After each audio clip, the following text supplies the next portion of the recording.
facility for immediate care, and subsequently evacuation for final treatment and convalescence.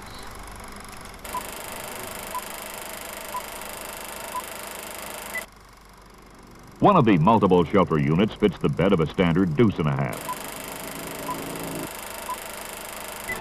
In the helicopter, hospital corpsmen provide immediate care. One inspects to assure a free airway and to arrest hemorrhage. Another administers intravenous fluids to offset dehydration. The practitioners and the patients are in a medical facility as complete and up-to-date as any permanent hospital in the military medical chain.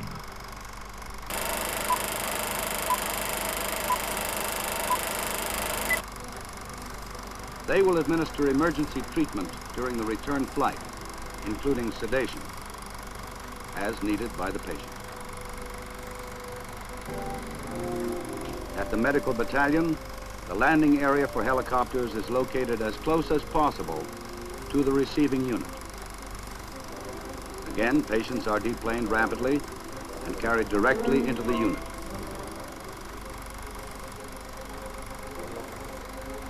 When an assault or attack is in progress, casualties arrive in rapid succession.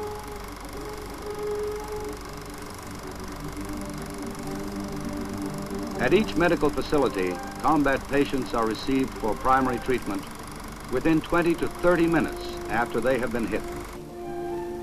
The purpose here is to bring the patient to the doctor where he has adequate clinical facilities.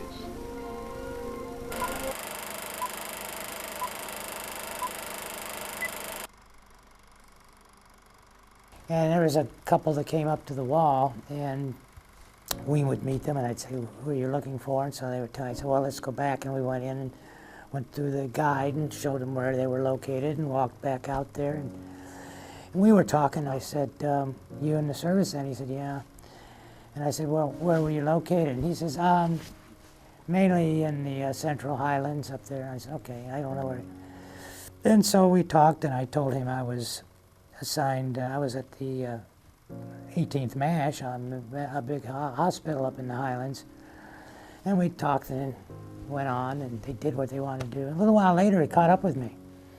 He wanted to take a picture, and I said, fine. And he says, I want to shake your hand. And I said, well, why? He said, only person I've ever met and probably will meet who was at the hospital that I probably ended up at and had the skill, the people there, doctors and nurses, to get me repaired. I said, do you remember passing a pink bridge? He said, if I recall back, I remember some flashing of pink or something when they brought me down. And the hospital was two of these together. They put a bridge in there, and they painted, the nurses wanted the bridge painted pink, so they painted the bridge pink.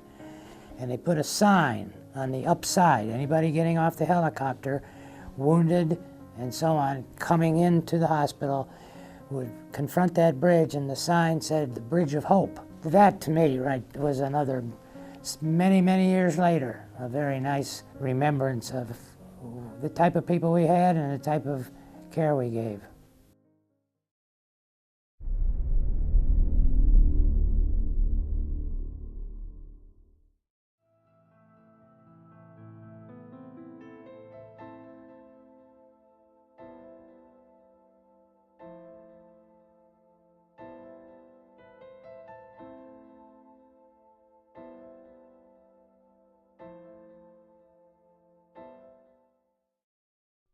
Dr. Michael Allen Belinson. I was born February 18th, 1939 in Elgin, Illinois.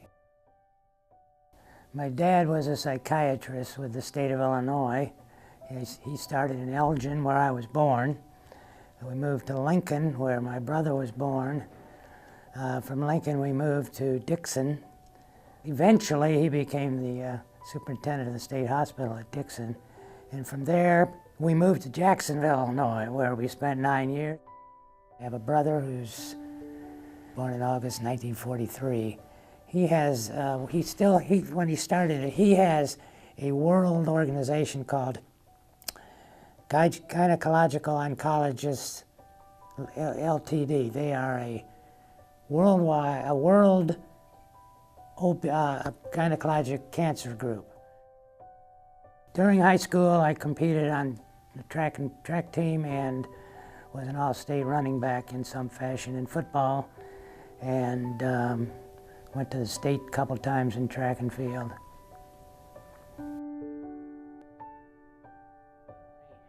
And 4th and 2 to go, decided it was time to punt. The Lions did, straight into the hands of Crimson halfback Mike Belinson, who promptly picked up a firm wall of blockers, swiveled his hips at appropriate times, and ran 65 yards to the Lion end zone. But a clipping penalty against Jacksonville nullified the long run, and they put it down on our 19-yard line.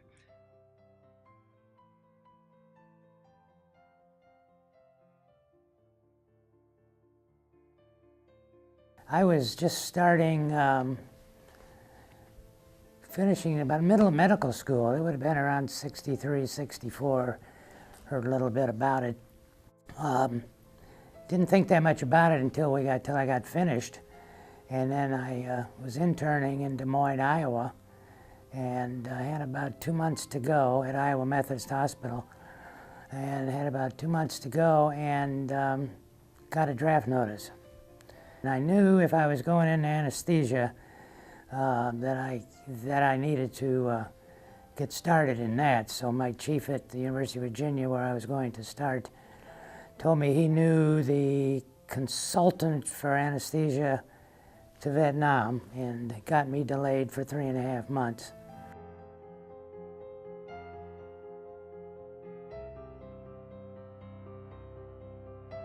It was 3.5 months into my anesthesia residency program.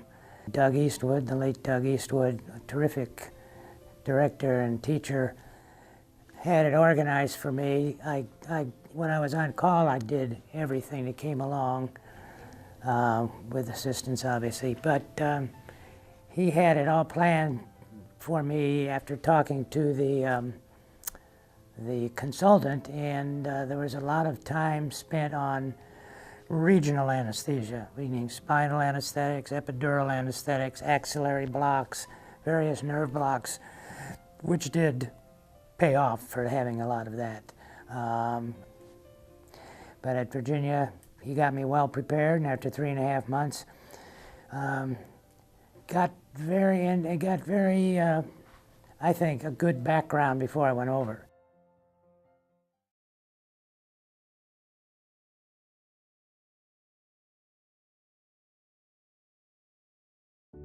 There was a weekend where we did go, since I wasn't on call, we did go from Charlottesville to Fort Campbell and to visit the hospital that I had been assigned to, or the unit. And we got a nice hello and talk and everything, and as we left, the sergeant said, "Now, what are you two planning to do?" I said, "Well, we'll probably just go out and look around town, see if we can find some place to stay and get it all set up."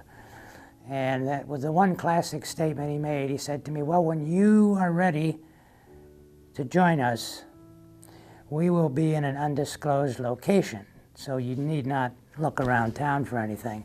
I said, "Good, very good." And so we left and got into the car, and I turned to my wife and I said, "Well, I guess I'm heading to Vietnam." As an anesthesiologist, which they needed, it was obviously going to be a hospital.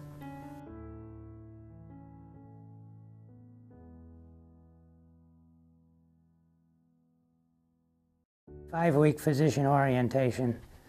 We went to Fort Sam Houston, which is in San Antonio, and was the point where all medical personnel, especially physicians, I think nurses too, but I don't recall any being down there when we were there, went through, because that was the medical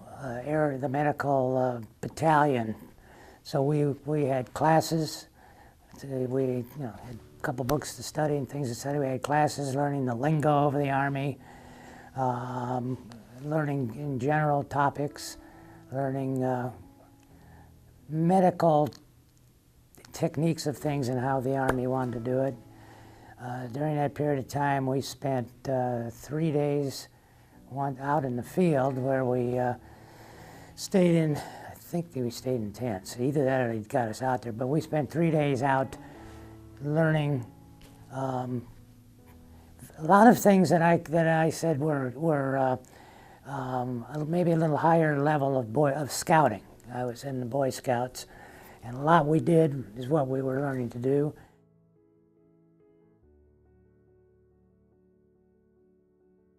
But finally I got down to St. Louis, got on the plane, flew to California, to San Francisco, I can't remember the air base.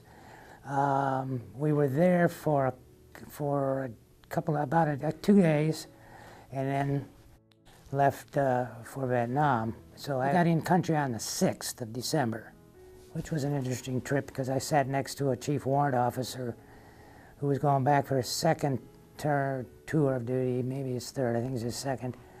We were the only officers on the airplane, so we got on first. He told me where we were going to sit, and I couldn't figure out why we were sitting where we were, and it turned out that the galley was right across from us, so we got fed first, and if they had any extras, they would come to us first to see if we wanted. So he had that all planned. And we got to the airport, they opened up the door, which was the first welcome, besides the dive of the airplane, the first welcome to Vietnam.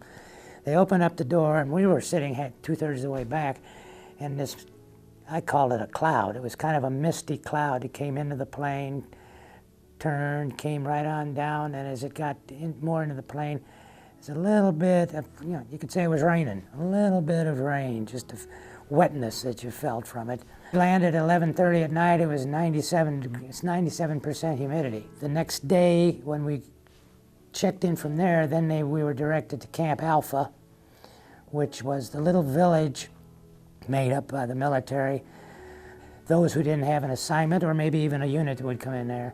I was there for about 3 days, and then I got my assignment to the 18th MASH, Mobile Army Surgical Hospital in Pleiku. The best place, I suppose, that could have been for what we were doing, and we were very busy, was in the Central Highlands. The temperature in the summertime, the highest it got was around 80, and it was always a cool breeze. In the wintertime, we're about 2,500 foot elevation. In the wintertime, I had to call home to have my wife send me one of my sweatshirts because it was 35 degrees.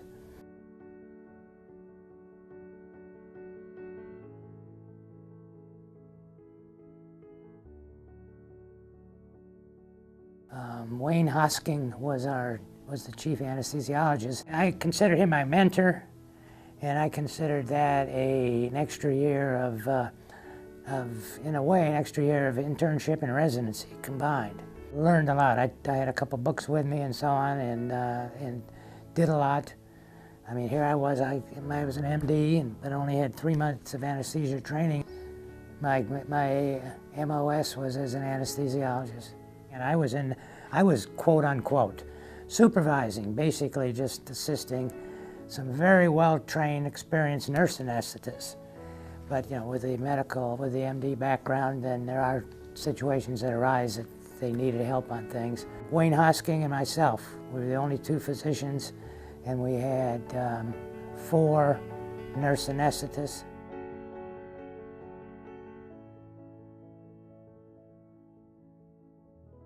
This was a very special place. Everybody got along well, and it was a family. We always considered ourselves at the 18th MASH, and we had a member of Dust Off, one of the rescue helicopter pilots, who I think went back for 3 different tours after his tour with us, made a statement. He came to one of our first and second reunions. One of the important things he wanted us to know, he said, I went back for 2 tours. There was a couple other guys who also went back for extra tours that were up in the same area, came in and out of the 18th MASH, and we searched and searched and searched to try to find another hospital where we felt really at home and comfortable with. He says we never could.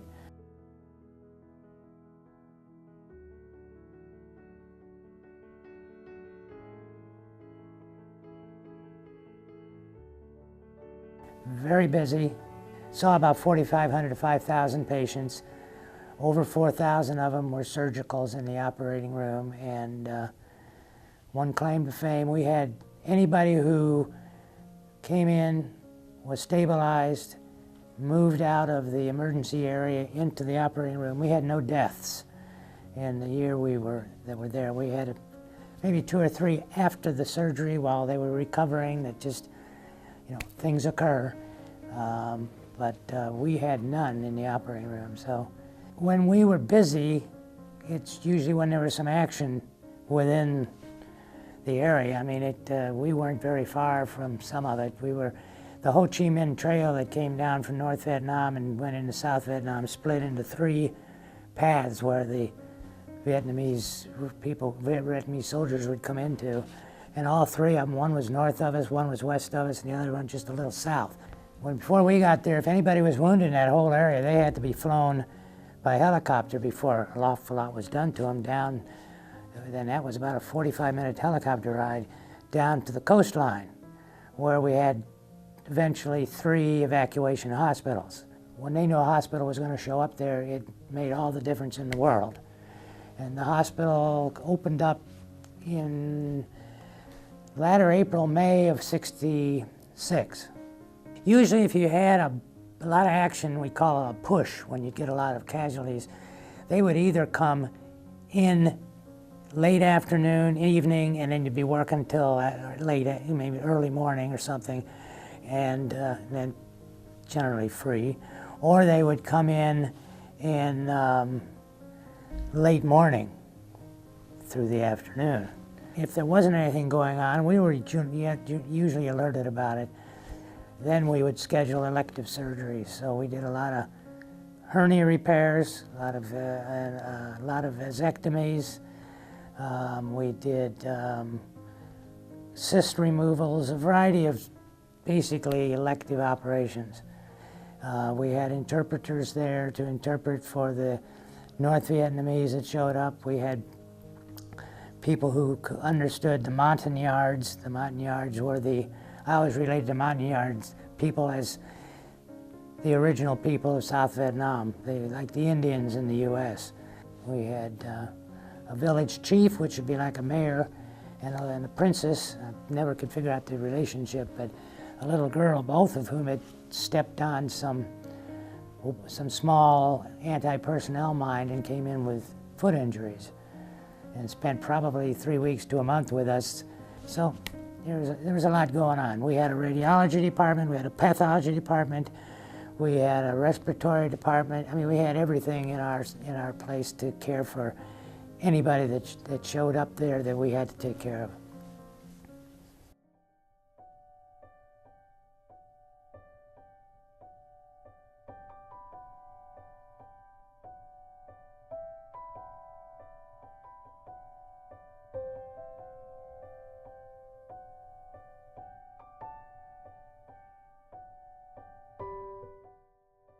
The most common were anti-personnel, IEDs they call them.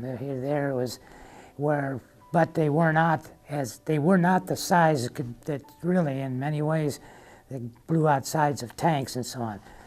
People would step on them, and just like the Montagnard chief and the princess, that's what we saw. We came in with, might have lost a leg, might have lost both legs, might have lost a foot, partial foot. Along with that type of an injury where we would get them, do as much repair as we could, stabilize them there, and we sent them down to the evac hospital. The others were punji stick wounds, which punji sticks were bamboo sticks shaped into points. And on the end of the point, they would put on anything they could dirty. Feces, anything they could. They'd put it on the end, and they'd hide these things. And if somebody came along, some might be by trees, some could be on the ground, and came along and hit whatever they had, thing fired out. So I mean, if people were hitting arms, they could be hitting the chest, anywhere with those things, they'd penetrate. If they were on the ground, they'd come across and hit feet. So it was, the Those were the dirtiest of the injuries. But most of it, there were everywhere, but most of it were peripheral arms and legs. We had good-sized anesthesia machines. The anesthetics were built into some, but they were big units in a way. I mean, you look at this, it's sitting here and it'd have an oxygen tank on it, and it would have a cyclopropane tank, which we didn't use much, and then we had a halothane vaporizer. They had some ether vaporizer, which we had some of that here too. If you used ether, you had to make sure that there wasn't anything flammable going on. And halothane vaporizer. Halothane was the #1 used anesthetic in the United States. So we had that over there. Ether is just something that if you wanted to get somebody to sleep very quickly and stabilize them and get something done, you could use that if you wanted. Cyclopropane we used occasionally, but it was explosive, so we didn't use it as much. So they were smaller. I have pictures of them, and they were smaller. We could move them around, but we kept them fairly in one spot. But we had what we needed, and you did what you did with whatever you had.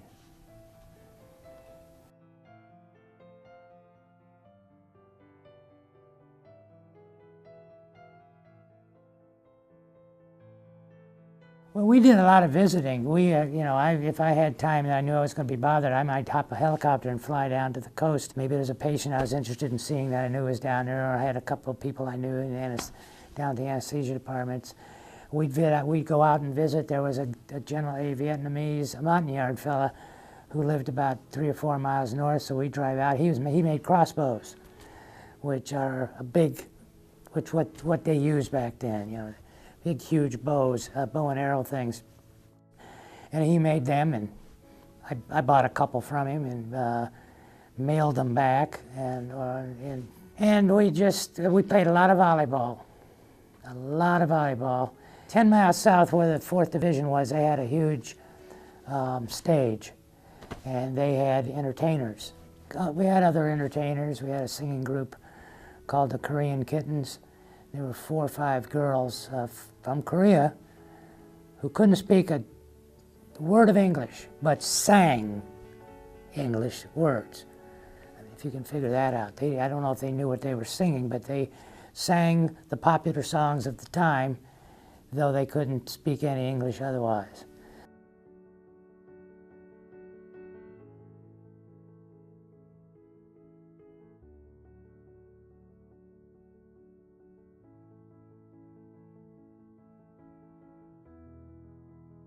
In 1965 and 1966, they started dropping Agent Orange.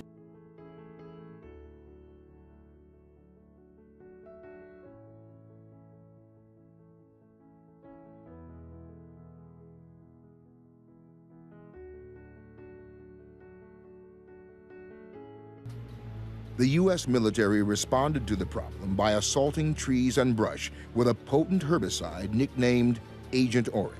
So the year that I was there was the highest year. They sprayed 5 million gallons. According to the Defense Department, more than 11 million gallons of the defoliant were sprayed on the jungles of Vietnam. And about 3 years later, I was feeling this warm, tingling feeling in my feet, but it only occurred when the circulation increased, and I was doing my running, and I figured it was related to my double socking or just all the running I was doing. And I paid no attention to it because it would disappear after that exercise. As years went by, it stayed about the same thing. Agent Orange did its job, but it also had long-term side effects for those exposed to the defoliant, including various forms of cancer and Parkinson's disease. 2009, so 1999 and 2009, it was 10 years apart there. I'd had prostate biopsies everything was fine the first time. The second time I had prostate cancer. Now You know, there's nobody in the family that did, but being in Vietnam, again, I didn't realize that. That was the diagnosis I had, and somebody had mentioned about Agent Orange. I was at our reunion in 2009, and one of our nurses, who was a nurse anesthetist in her private life, but had stayed in the service longer, and stepped down as a lieutenant colonel, but she was just in the reserve, presented a slideshow to us, Agent Orange related diseases. And you know, I'm sitting there, and I knew the two. Then I look up there, and the third one down was peripheral neuropathy, and the fifth or sixth one down was prostate cancer. It had been 44 years before they even had an article about it.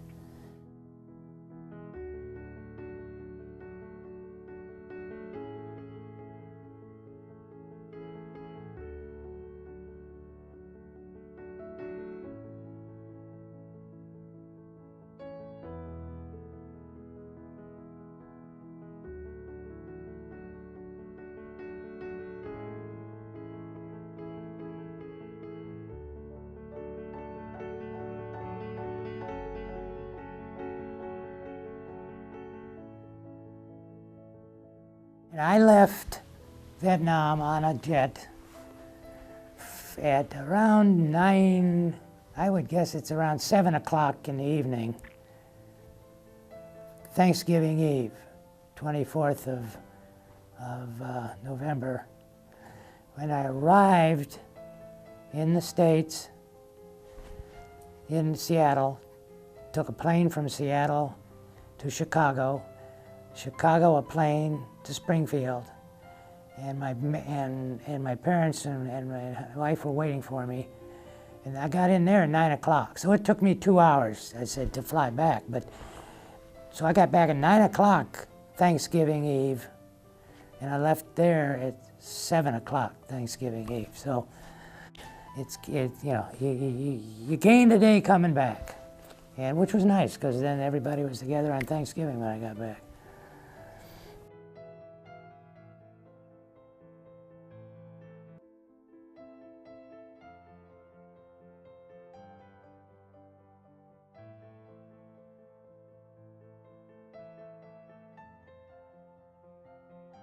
I think in many ways I grew up.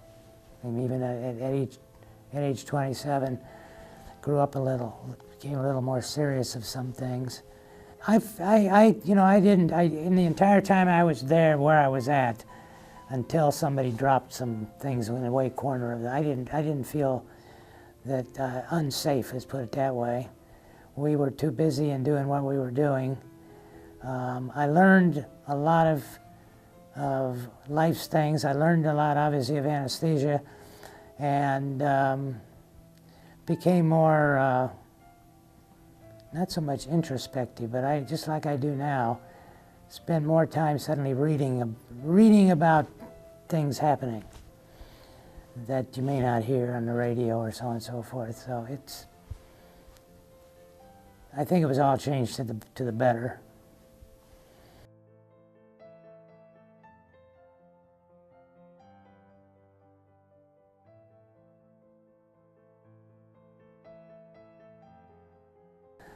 You know, the best memories are the people that we were with.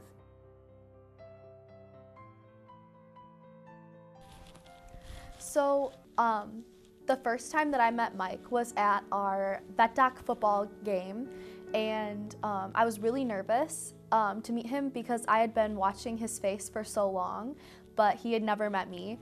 So it was really exciting to me to actually get to know him as a person and not just as a veteran, and hear his stories about life and hear about his family and what he does and what he enjoys to do.